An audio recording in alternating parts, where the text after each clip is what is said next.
we are going to start the session. I'm going to introduce our speaker for this evening. So I believe many of you already know who he is. So is currently the lead hedging consultant and also the risk management itself. Now, he's also a chartered market technician, CMT chartered holder. He's also he has extensive experience in coaching individuals with performance improvement, behavioral change, self-empowerment, and also personal breakthroughs. You can see that it's a very lengthy speaker profile for CY itself. So I'm going to pass it over to you, CY. Good evening. I hope you're all doing well. So today we are going to navigate the opportunities in the palm oil market. So in Bursa Malaysia derivatives, we have our unique agriculture commodity futures, which is a popular traded, which is the FCPO futures contract. So whether you are a financial traders who aims to profit from trading price differences, or whether if you are a producer or commercial physical player who trades physical palm oil, now it's essential to consider a broader macroeconomic perspective to make informed trading decisions and manage risk. So as you may have already know that palm oil is actually one of many edible oils that play a significant role in the global edible oil market. So understanding a broader context of the oilseed market is important for you as a trader to effectively navigate the palm oil market, whether you would want to take a long position or take a short position. Because as a traders, it's important for us to understand the interaction of the market dynamics, the changes in fundamental factors behind that affects the overall supply and demand balances in the market. And therefore, these are the things that leads to price fluctuations and changes in trends. So when you are able to analyze these factors, traders like you can anticipate price movements and identify trading opportunities. Besides that, being aware of these changes in demand and supply also helps you to better manage risk effectively through strategies like diversification and hedging.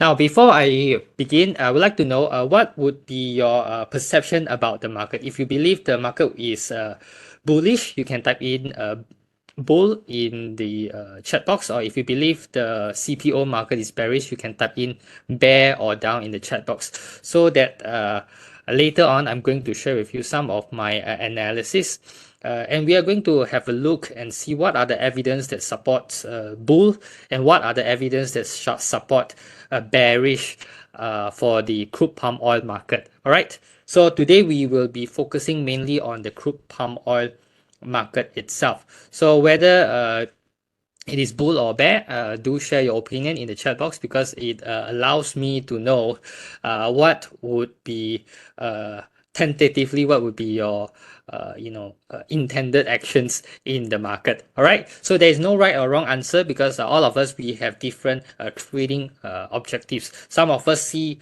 information and we interpret it as a bullish, whereas some of us interpret the same information as a bearish. So I see in the chat box here, there are a mixture of bullish as well as bearish. All right, so let's get started. And before we begin, I want to give a quick disclaimer. Of course, this presentation is for educational purposes only, and it's not intended as an investment advice for you to buy or sell futures contract, because in today's webinar I will be sharing with you my analysis so that you can see a bigger picture of the oilseeds market, not just only on the palm oil market. You will also roughly have an insight and perspective or about what is happening in the overall general vegetable oil market. You can also model my research method. What are the fundamental key as well as the key technical factors that I look at as a financial trader and hedging consultant. So fundamental factors, of course, it changes from time to time. We need to continuously monitor these changes to revise our expectation about the market. So besides that, by keeping an eye to those macroeconomic factors, you can better anticipate the market movements and make more strategic decisions in trading the crude palm oil futures. So that being said, I hope today's session will help you widen your horizons and expand your knowledge about the oilseeds market. So as Ting Ting has already mentioned earlier, my name is Chun Yen, but you can call me CY. So as financial traders, I am mainly a trend follower. So I profit from following the market trends like you, and I will also as trend follower, I will find information and evidence to confirm the market trend. And meanwhile, as a hedging consultant and a risk management consultant, I help corporate clients, whether they are producer or consumer of palm oil, to manage their commodity price risk, especially for adverse price movement, to improve their profit margin.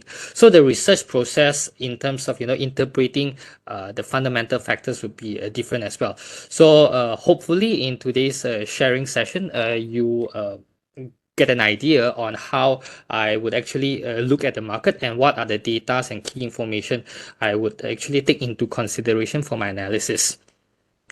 So today's webinar is considered as an advanced level. I would say that it's a knowledge application based topic. So I assume most of you have a fair knowledge in fundamental analysis and technical analysis. So I will not be going to explain those basic definitions or concepts. And today I will be diving into 4 key topics that will help you understand the opportunities in the palm oil market. So firstly, in topic 1, understanding the oilseed market. Here I'm going to share with you a quick introductory about the oilseed market. And topic 2, I will directly go into the fundamental analysis perspective. You are going to look at what are the fundamental factors that I look at, and I'm going to highlight to you some of the significant key points you need to take note of. Topic 3, technical analysis perspective. Here I'm going to provide you several news perspectives that a majority of traders don't look at. And lastly, the opportunities and key trends to watch. Here I'm going to summarize and integrate all of the analysis so that you know what are the key opportunities and key trends available to you. So are you ready to see what unveils in the crude palm oil market in the future or not? Right, so let's get started. Now in this topic, I am going to share with you a quick introductory about oilseed market. You will understand what is oilseed market in general and what are the related oilseeds in relation to palm oil, and what are the countries you need to monitor when you trade the crude palm oil futures, because there are so much information out there, there are so much news.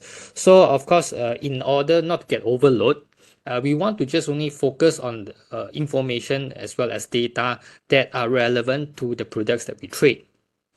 Now, here are the major vegetable oils used in the world. Sometimes the term, oilseed and vegetable oils are used interchangeably.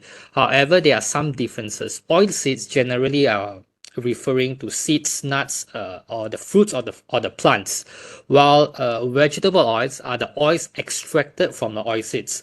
Okay, so oilseeds, the vegetable oils, I would say, is actually the end product of the oilseed. Okay, but vegetable oils can be still further being processed as cooking oil, as well as used for pharmaceuticals, cosmetic or personal care products, and even industrial applications. So here you can see that here are the top vegetable oils used in the world. There are palm oil, soybean oil, rapeseed oil. Rapeseed oil, in other words, we also sometimes call it as canola oil, and sunflower seed oil. So here there are so many oils here. We just need to monitor the top 4 major vegetable oils, because these are the 4 oils that very significantly affect the global edible oil demand and supply, as well as the price itself. Now, when we break it into a country view, here we want to clearly go in a little bit deeper to see which country has the most production of vegetable oils. So here it's a list of countries that produce vegetable oils. Of course, it's a total of oils. So if a country that produces 2 or 3 oils, here the figure here is actually shown as a total production of vegetable oils. So some countries export vegetable oils because they have surplus in production, while some countries they import vegetable oils because they consume more than they produce. So they need to import additional vegetable oils to meet their own in-country consumption. Now here, let's have a look at the world distribution of the major vegetable oils. So which country demands vegetable oils where they export the most, and which countries they have excess supply of vegetable oils and they export the most. So let's have a look at importers first. We can see India, China, European Union and United States imports the most because they consume more vegetable oils than they produce in total. So although personally, in their own country, they do produce oil as well, but if we were to take the net total, they consume more vegetable oils than they produce. So which is why they need to import additional vegetable oils from countries that have a surplus. So here for importers, we want to focus on the top 4 countries will do. For exporters, we can see Indonesia, Malaysia, Russia, and Ukraine. They are the biggest exporters in the world. They export most vegetable oils in the world because they have surplus in production than consumption. Now, from this exporters table here, can you see which of these countries have geopolitical tension that is ongoing or not? If you do know which of these countries has a geopolitical tension ongoing, you can type in the chat box so that at least I know that you are relatively been in the market for quite some time already. Can you let me know which countries here has a geopolitical tension or having still have ongoing war? All right, so I believe majority of you who trade the crude palm oil understand this. If for those of you, if you are still relatively quite new in the market, probably you might not know what is happening on in the past.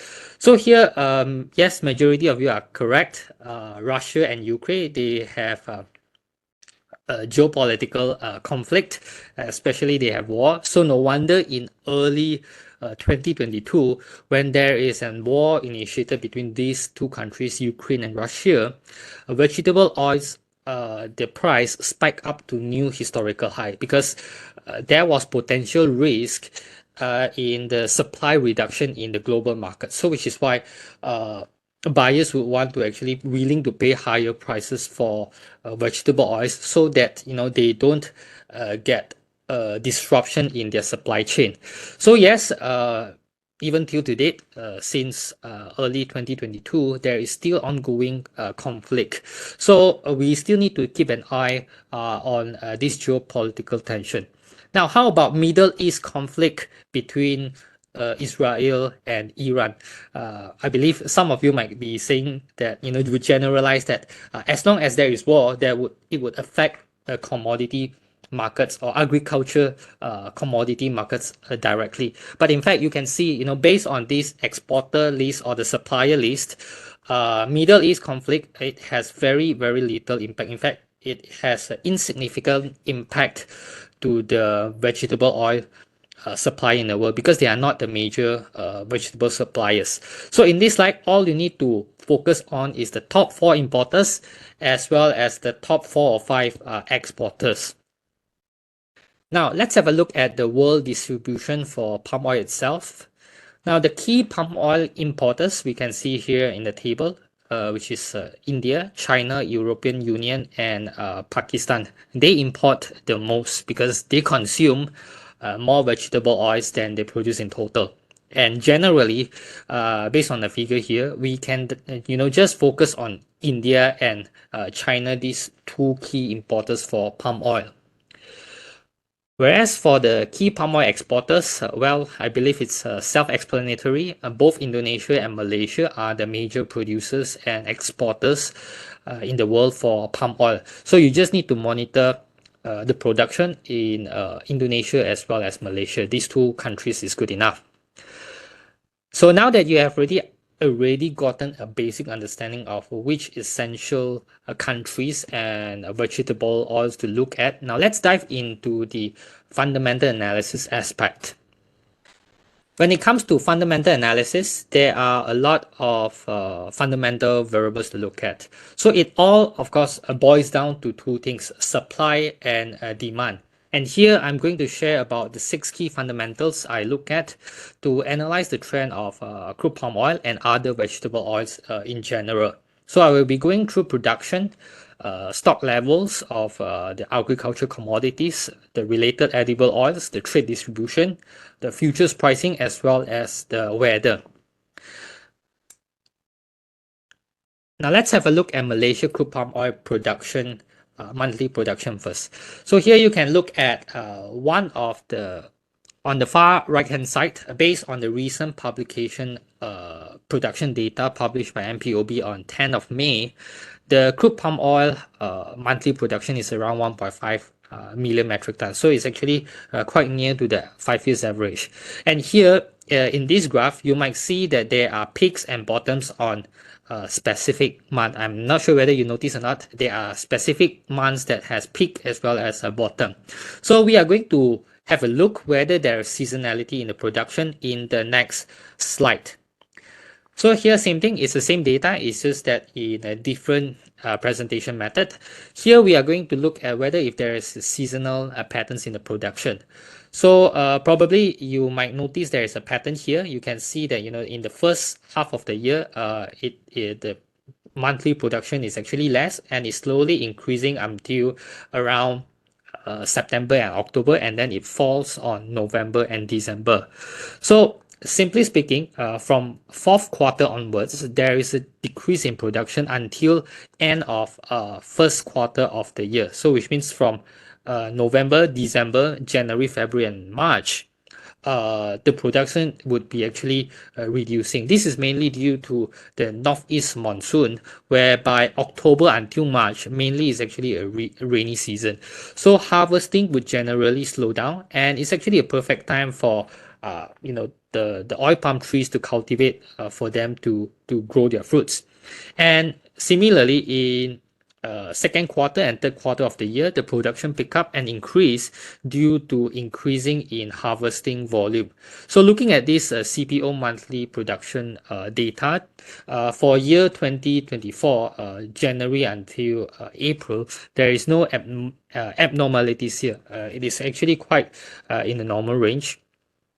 How about stock level for Malaysia? Now, stock level is actually one of the important factor that we need to look at.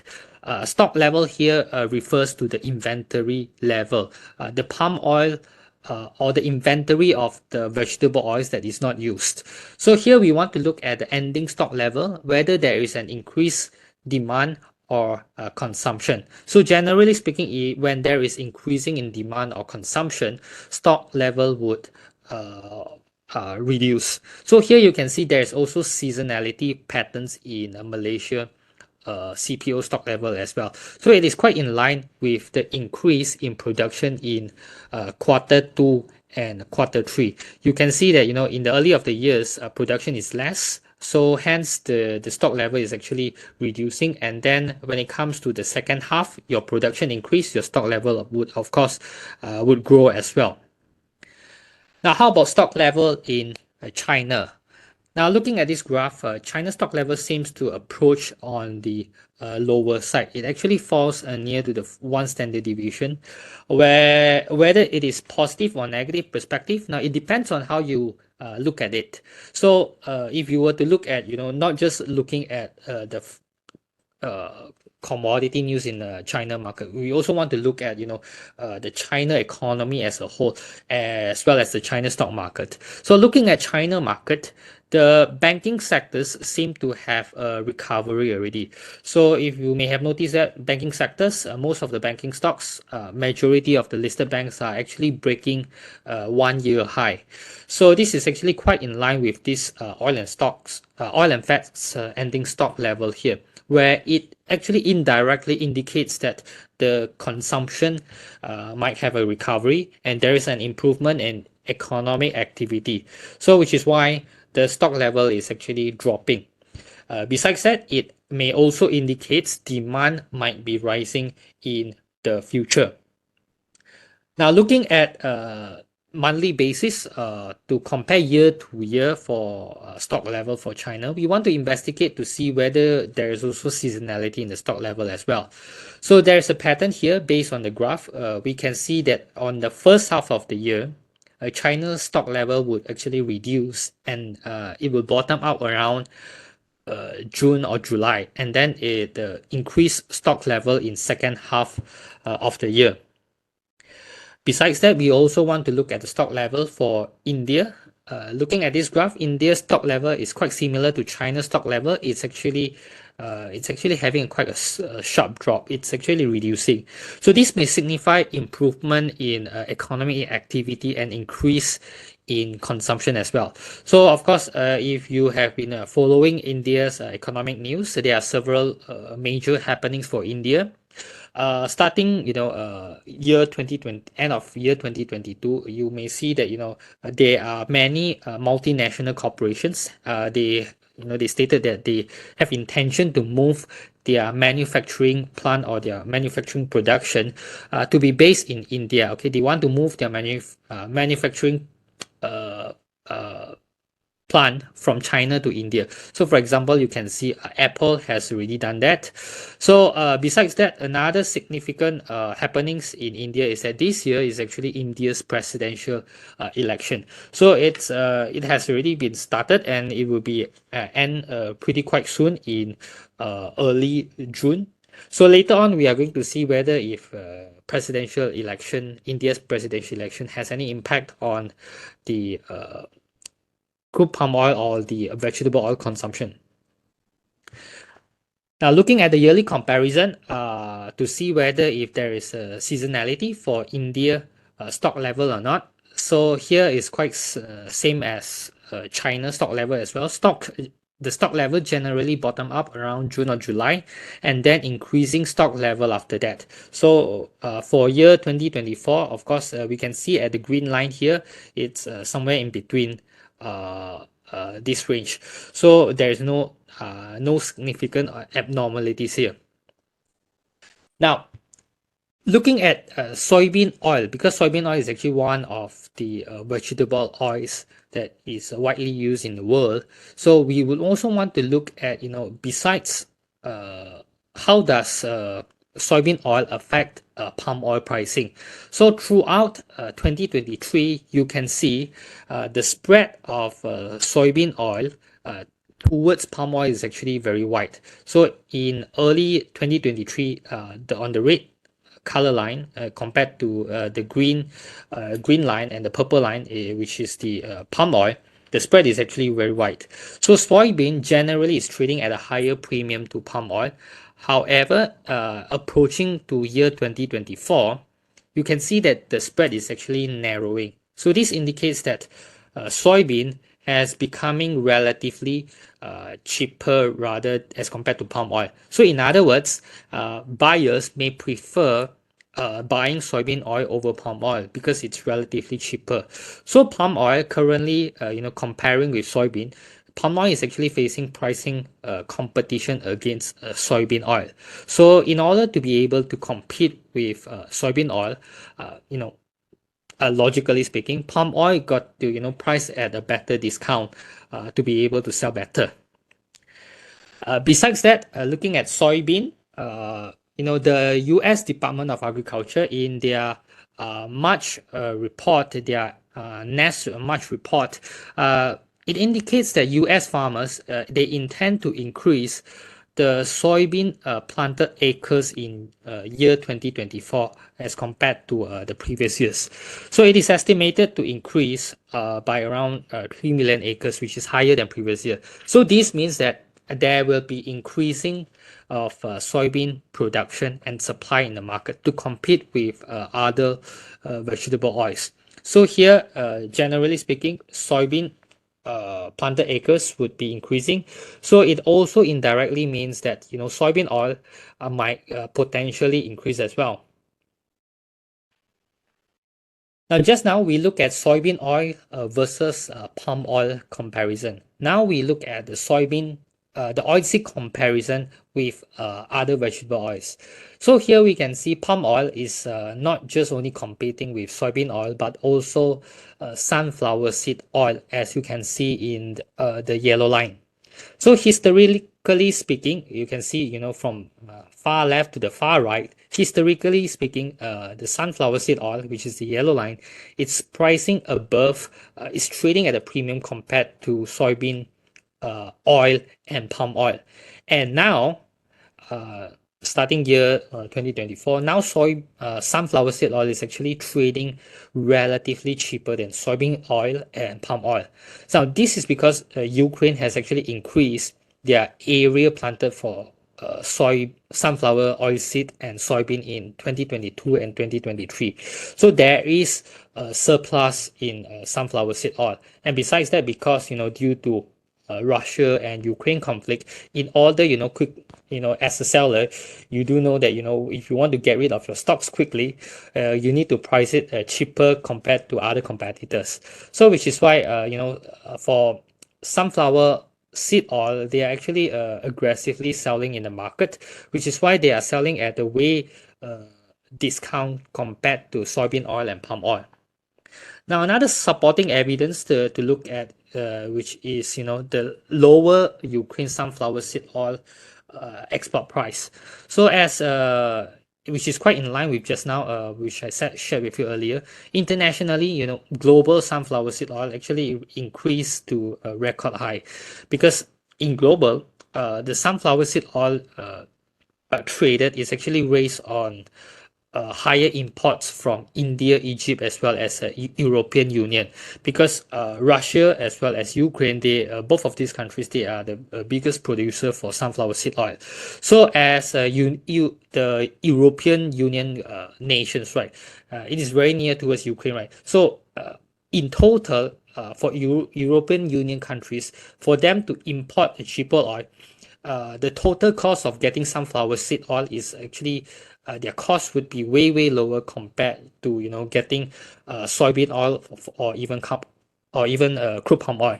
So which is why you will be seeing that the export of crude palm oil towards European Union and India would be actually reducing because of the stiff competition from sunflower seed oil compared with other vegetable oils such as soybean and palm oil.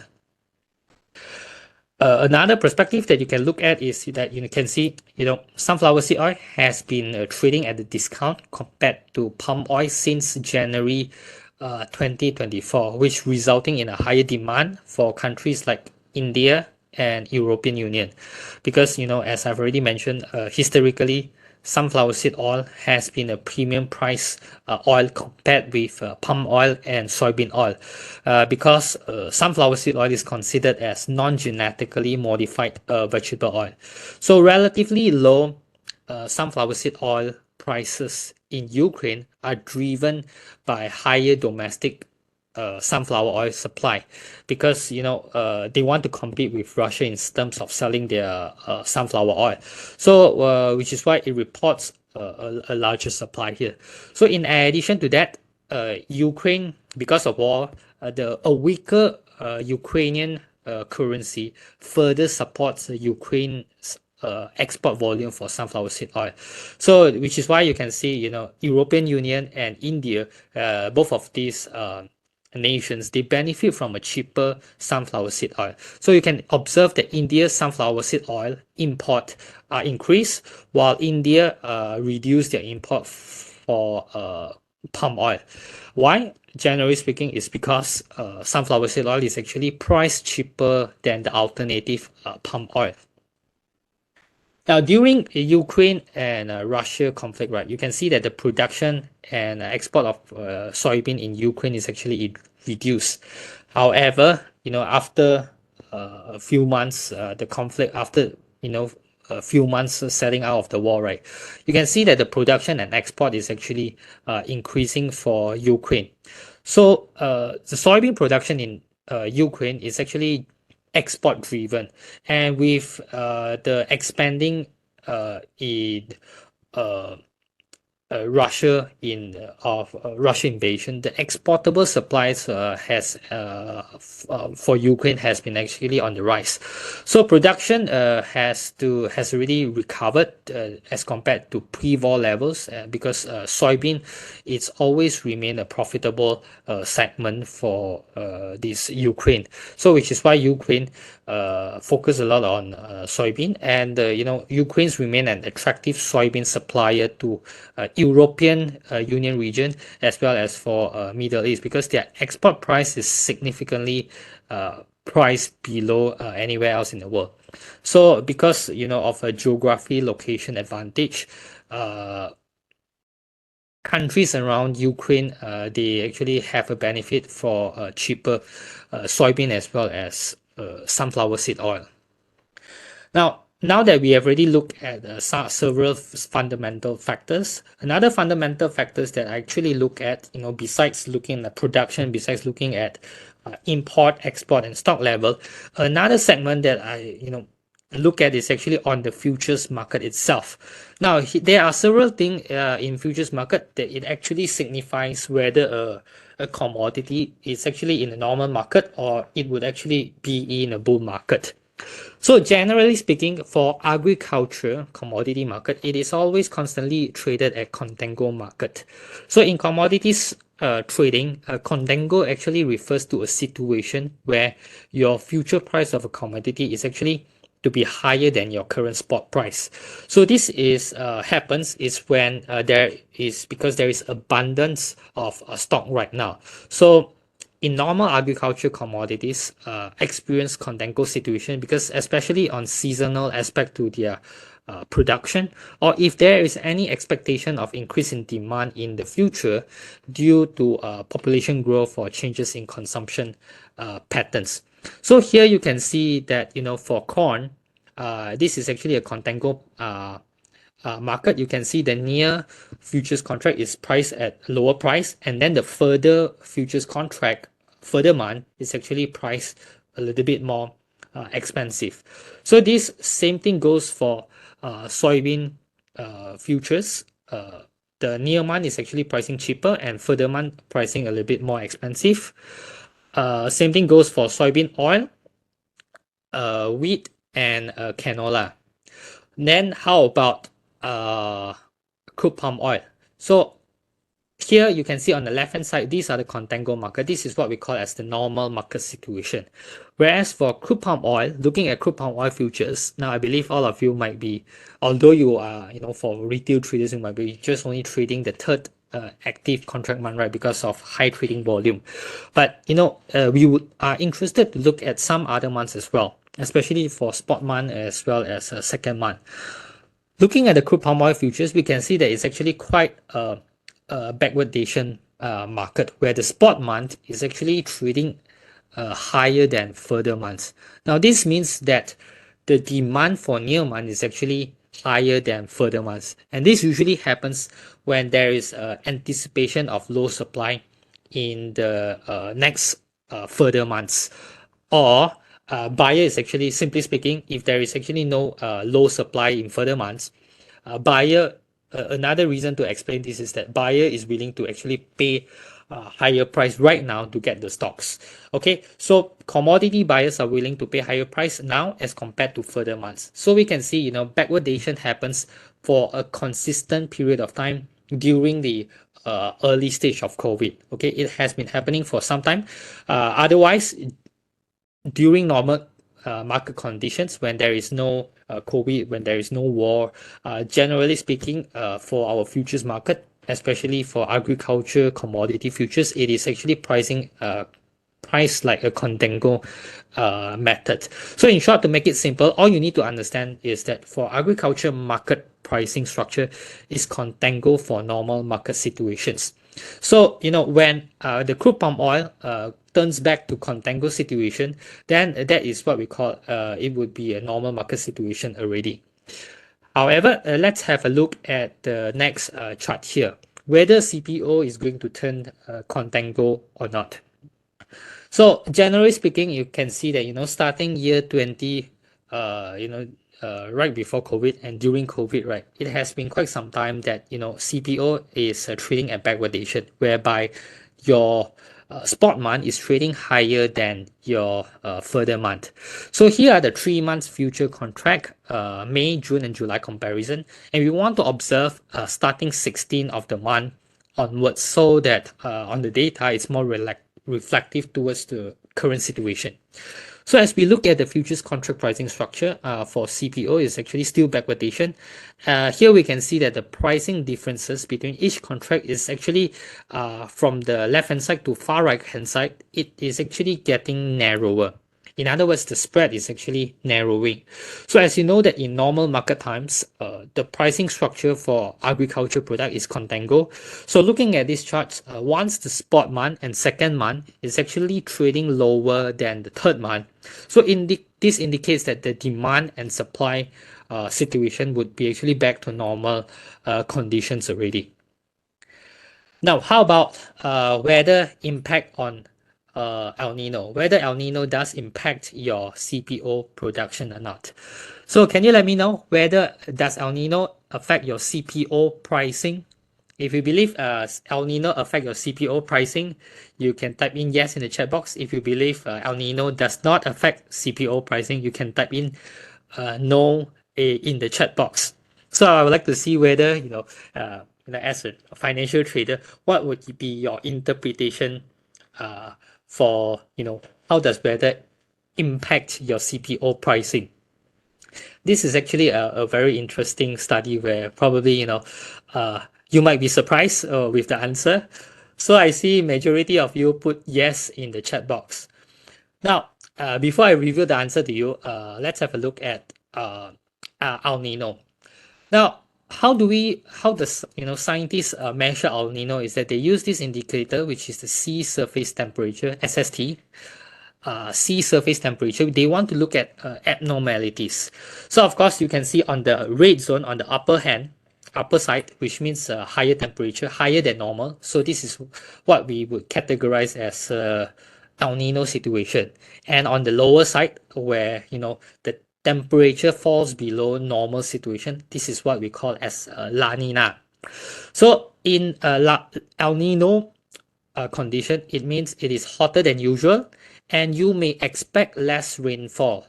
Whereas for La Nina, it's cooler than usual and you may be expecting more rainfall. So for the first half of the year 2024, you can see that it has been 4 months that we are still in El Nino condition. However, the rainfall in Malaysia, I believe if you're still residing in Malaysia, the rainfall in Malaysia is actually still quite okay. So in fact, whether El Nino impact CPO pricing or not, you can actually go to Google Scholar to find El Nino effect on CPO pricing. Scientists has already, researchers and scientists has already found that there is no significant relationship for El Nino affecting CPO pricing. However, El Nino does affect CPO production, but it is not an immediate effect. Okay, so El Nino, it affects your production later in a later 5 months or 6 months to come. Okay, because for example, when you if you got do any planting or botany at home, you can see although there is El Nino, right, your plant may not get affected as long as you provide sufficient water to your plant. Okay, so similarly, whether El Nino affect CPO production or not, it actually it is conditional upon whether there is sufficient rainfall in our country to support the production of palm oil. If there is less rainfall and it is somewhat under El Nino condition, then yes, it would affect CPO production, and later in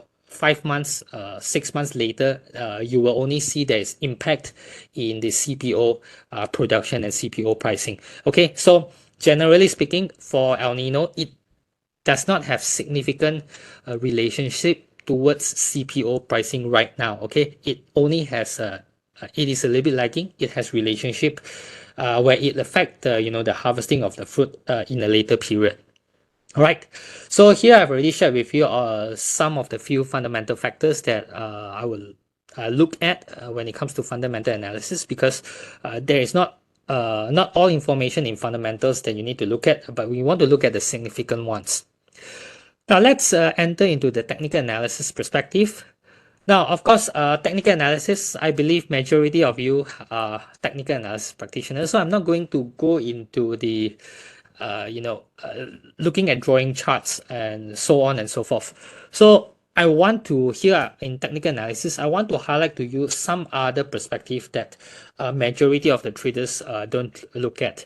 And especially if you do trade US futures, definitely you would look at this commitment of traders report, because in Malaysia, we do not have in Bursa derivative Malaysia, we do not have this report. And if you just only trade the CPO futures market, then you might not look at this. But if you do trade US futures market, then this report is definitely very important to look at. Now, what is the commodity commitment of traders report? In other words, we call it the COT report. So this report is actually a weekly publication issued by the CFTC, which is the Commodity Futures Trading Commission in the United States. So this report, it provides insight into the positioning of various market participants in the futures market. They particularly focus on the positions held by the three groups of key participants. Okay, they group it by commercial, non-commercial, and non-reportable. So commercial traders, they are typically entities that engage in hedging activities. So they, for example, they produce commodities, or they process or even merchandising commodity. So they use futures contract to hedge their commodities price risk. Whereas for non-commercial traders, these are the traders, they are the one that manage funds. They speculate commodities price, or they trade commodities with a main objective of profiting from price differences. So non-commercial traders like hedge funds manage funds and manage money, or commodity trading advisors. So they are the one, in other words, what we laymen call is that they are also one of the smart money. And the third group of market participants are what we call as the non-reportable traders.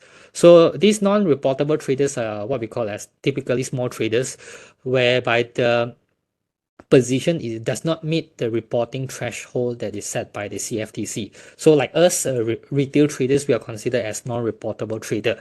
Now, why this COT report is important is because, every week this report will be published. So it will be published, we will be able to see what are the open interests as well as the changes in open interest for these three group of market participants. So by analyzing this COT report, it can actually gives us, it provides a valuable insight into the market sentiment and the potential price movements. What are the hedges are doing in the market? What are the non-commercials, those hedge funds are doing in the market? What positions that they are holding? By looking at these large changes, or the changes in position for these two main participants in the market. So this is where it gives us an additional perspective of what is the smart money is actually doing. Okay, so the commercials and non-commercials, they are the most updated. Because they are in the market, right? They know their industry very well. They also get the most updated information, whether does the commodity industry they are in. So commercials, they are very quick in their response in hedging their commodity, to manage their commodity price risk. Whereas for non-commercials, like hedge funds, they make money by trend following. So again, they follow the trend by adjusting their positions to follow the trend. So traders and analysts, generally, they often use this COT report to develop trading strategies and assessing market dynamics. So, which is why this report is actually very important. So, in technical analysis, we do actually use this as well. So let's have a look at soybean futures. So of course, I'm not going to explain further on the chart above, right? I believe you already can see, if you were to be able to draw a chart, you can see it's actually clearly a downtrend. But here, what I want to highlight to you is actually on the commitment of traders, the COT report here. So here there are two main lines we want to see, which is the blue line and the red line. So blue line, which is the commercials, you can see that, for an uptrend in the early days in COVID period, right? When there is uptrend, those commercials, they are actually having a net short position, okay? So above zero, in the middle line is zero. Above zero level means it is a net long. Below zero, it means a net short position. So here we can see during an uptrend, the commercials, they are actually having a net short position because, price goes up, right? Commodity price goes up, soybean price goes up. So it's a good time for them to actually lock in at a higher price to sell even more. So when price goes up further, they want to sell even more. Now, on the contrary, which is for those hedge funds, those non-commercials, remember, they are a trend follower. So as price goes up, they would actually increase their net long position. So price goes up, they long even more. Price goes up, they long even more. So these are the two main group of traders. I would like to call them as smart money. We want to look, follow them because they know the market very, very well. Now, looking on the right hand side, we can see that, as price goes up, starting to coming down, right? You can see the non-commercials right now compared to the early days, they are actually reducing their net long position already, okay? As price moves sideways a little bit, they're starting to reduce their net long position. So up to date, you can see on the far right hand side, the red line is actually below zero. Now, this indicates those hedge funds, they are actually in a net short position. Okay, net short positions means that they are anticipating that these soybean futures is actually turning. They are bearish towards soybean futures. Whereas how come you can see, why commercials they're actually turning from net short position to net long position? It's because, remember, as commercials, when price gets cheaper, they will buy even more. Okay, so that, as compared to early days, right? Early days, the price is high, they buy less. You can see by, reducing in terms of net open interest for commercials. When price comes down even more, they buy more, which indicates a higher net long open interest for commercials.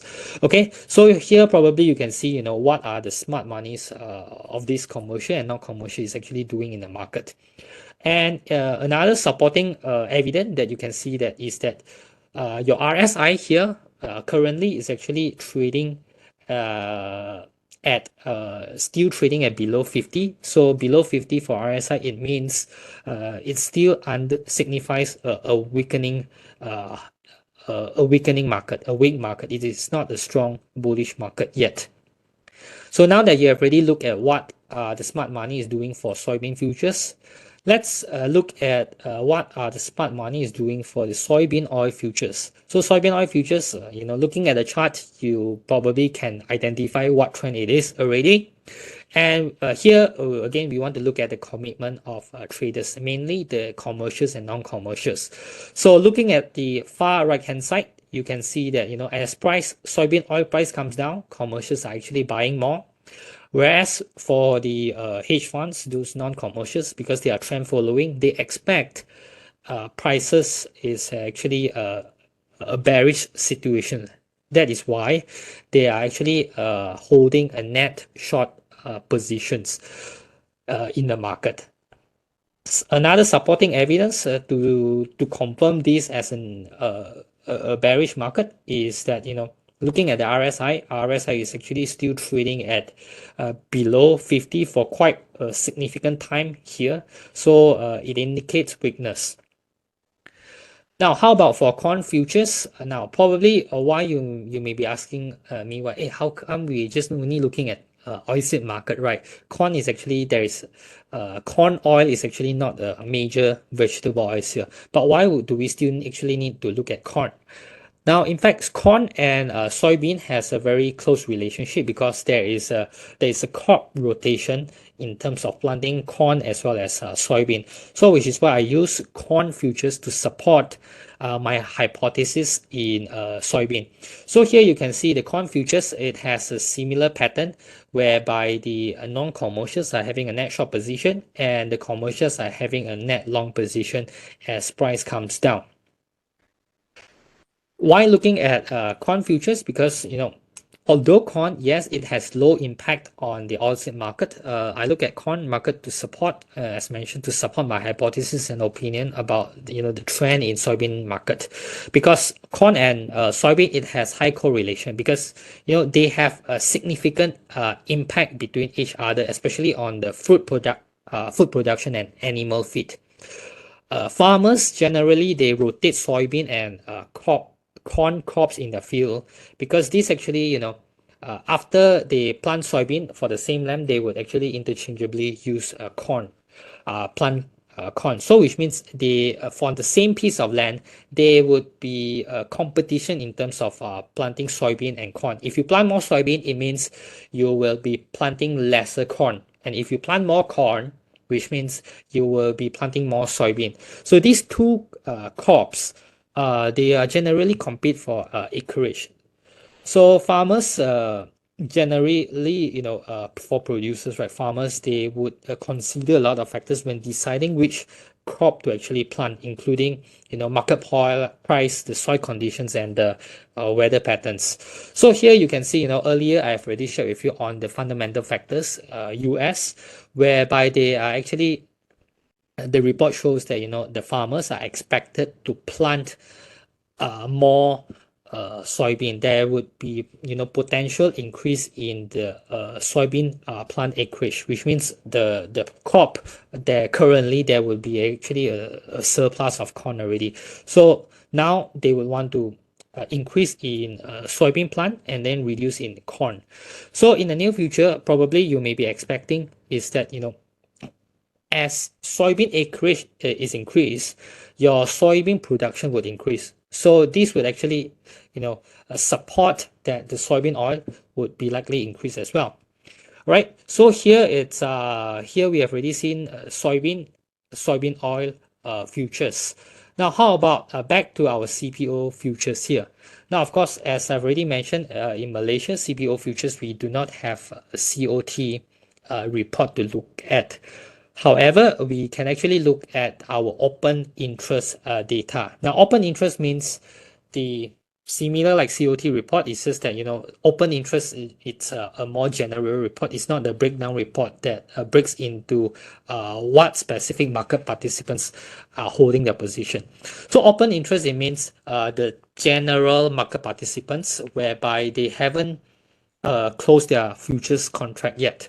So how we can apply open interest in Malaysia CPO futures here is that we want to look at the unusual spike or unusual increase of open interest volume here. Okay, you can see, if you look at open interest for Malaysia, right, there are certain spike and then there are always deep down. Okay, because we are, for retail traders, even for hedges, we would be generally, trading the third active month contract and then rolling over forward, right? So which is why when there is dip here, right, this continuous chart, it means that, traders are actually rolling over to the next month contract. So generally speaking, all of this dip, the sudden fall in open interest is because, participants in the market, they are actually rolling over their contract. So we do not want to look at the significant decrease in open interest. We just only want to look at the sudden spike of open interest. Now, how do we apply this? Is that all you need to look at is the unusual hike in open interest after a trending period. Okay, this signifies that the trend is actually about to end, whether it is a peak and whether it is a bottom. Okay, so let me know whether you're still following me or not in the chat box. If you're still following me, you can type in yes in the chat box. I would give you another explanation again. How you can apply this open interest is that we want to look at after a trend and then only we look at open interest. Okay, after a trend, only look at the spike in open interest. If there is no trend initially, the spike in open interest data, there is no it's not meaningful for you. So here you can see, we starting from the far left hand side here. First is that when there is a there is a uptrend here, and then there is open interest spike compared to the previous weeks or days. So it means that there is potential reversal in the trend. Okay, so similarly on the second part, you can see when there is a significant long duration of an uptrend, and open interest, there is a spike, trend is about to reverse. So moving forward, and you can see all of these are actually, at all these peak point, this is where there is a spike in open interest. So now we actually can look at the further right in our recent market this year.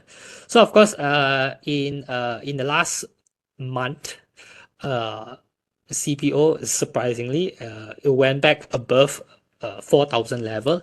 You can see that, yes, it goes up above 4,000. However, there is a certain spike in open interest. So you can see there is actually, looking at the unusual spike in open interest after trending period.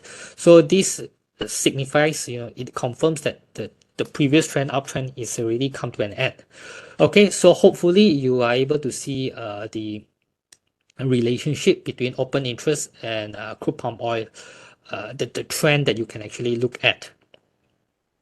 Now, in applying technical analysis, sometimes the rule of thumb is actually drawing and identifying patterns. As a technical analysis, we are not interested in developing quantitative or econometric forecasting model to forecast price. So we just want to look at visible patterns to forecast price patterns. So looking at the past, right, you can see that in year 2003 onwards, because we have stock market crisis in economic downturn in 97, and then there is a boom and bust of commodity markets, and then you can see commodity price stabilized at year 2003. So it takes years until it goes back up again when economics started to recover a bullish economic market. So here you can see the previous earlier price range is about 1,002 to 1,006, but here we just take the high range and the low range, so it's between 1,002 to 2,000.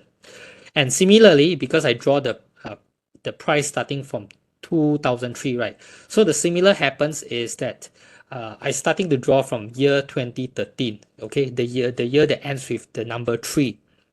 So year 2013, you can see a similar pattern. Price goes around within a specific range.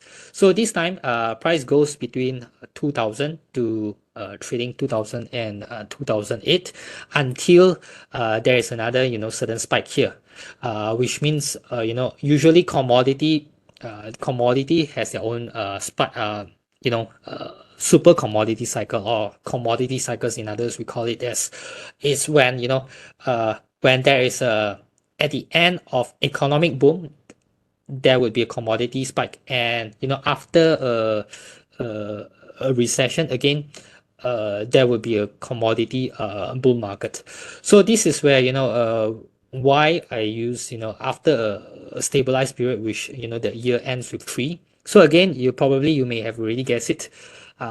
Which year that I would be using as my benchmark would be year 2003. So here, year 2003, again, we can do a brief forecast using technical analysis. Within the range is actually, I would like to go, you can see earlier, 1,002 to 2,000, 2,000 to 2008. So the next thing, logically speaking, is that I will be starting 2008 with until 3006. However, because taking on the previous support, right? So here we can actually use 3002 to 4,000, another $800 as a benchmark. So here we can see crude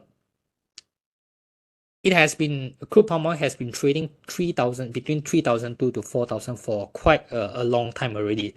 So we can see price at 4,000 level is actually a very, very strong resistance. You can actually take the data starting from 1st July 2002, which is where it's starting to trade below 4,005. So from July 2022 until to date, so 73% of the time, the price is actually trading below 4,000 level. So here we can derive a conclusion is that, at 4,000 level, the crude palm oil price is actually very, it has a very strong resistance.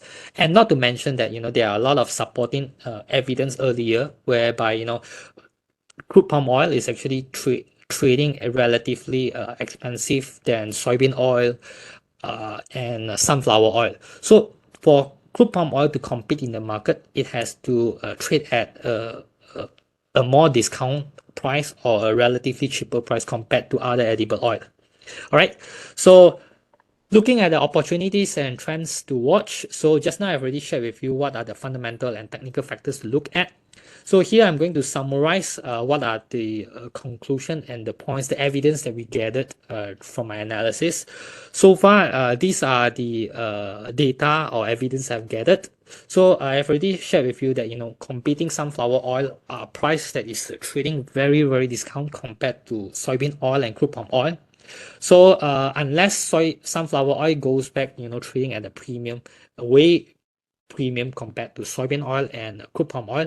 Otherwise, as crude palm oil, right, we have a competition to be competing with all these oils. So pricing wise, in order to compete with other oils, crude palm oil has to trade way cheaper than sunflower and soybean oil.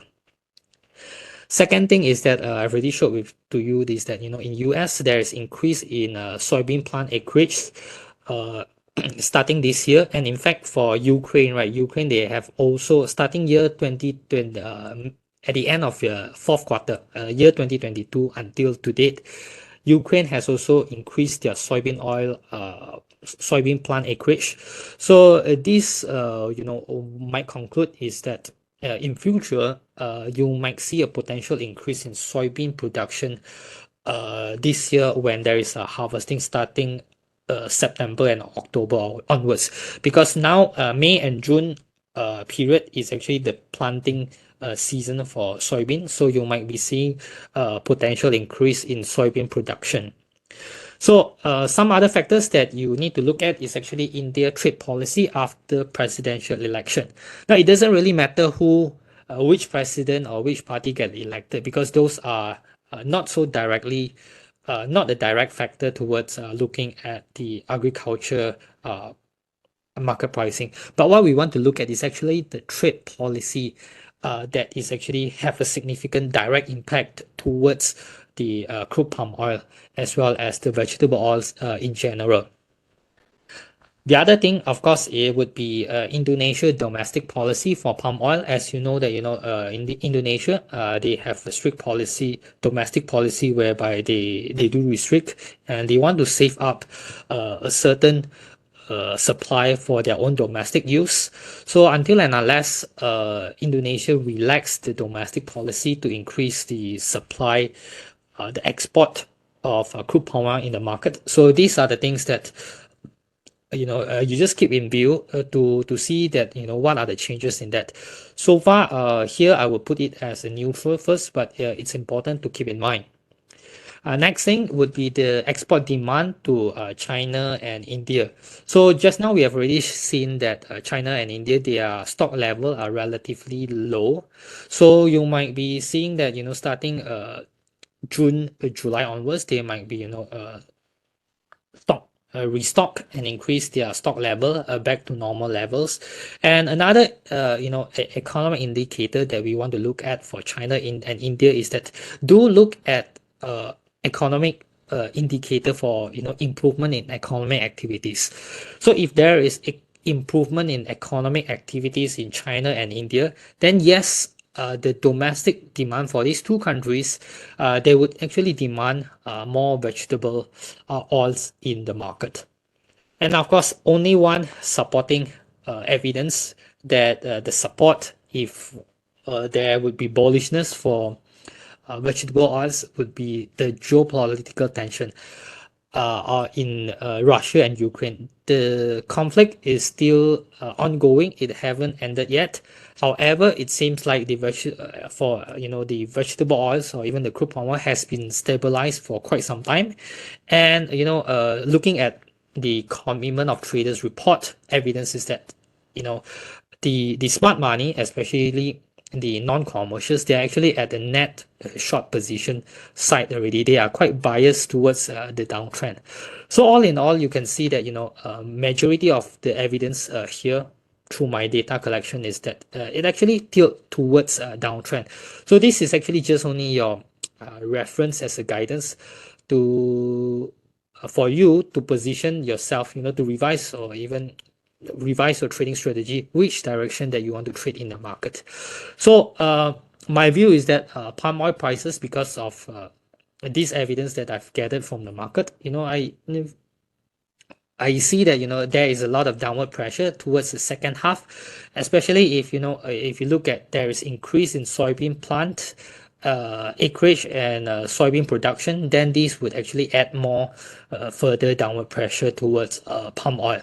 So for second half, I expect the crude palm oil to, at least for futures crude palm oil, to be trading somewhere around 3,002 to 3,005. Now, whether is it possible for CPO to trade lower than 3,002? Yes, it's possible. Of course, it's conditional to soybean oil and sunflower oil. If those vegetable oils, they are pricing relatively cheaper than palm oil for a sustainable period of time, and if they are still looking quite cheap compared to palm oil. So very simply, speaking, is that palm oil need to compete with these premium oils to price at a lower price. So hence the palm oil price has to come down a lot further to compete with those other oils. All right, so that's it. That's my view and opinion towards the vegetable oils as well as palm oil. So hopefully you have a rough idea about what is the opportunities for you to trade, as well as if you're commercial, if you're a producer or consumer of palm oil, then it's important for you to take this into consideration in terms of hedging your commodity price risk, because when there is adverse price movement, it would definitely significantly affecting the profit margin. So it's important to look at the threats and opportunity to position yourself to hedge in the market. So that's it for today. I hand this over for Ting Ting.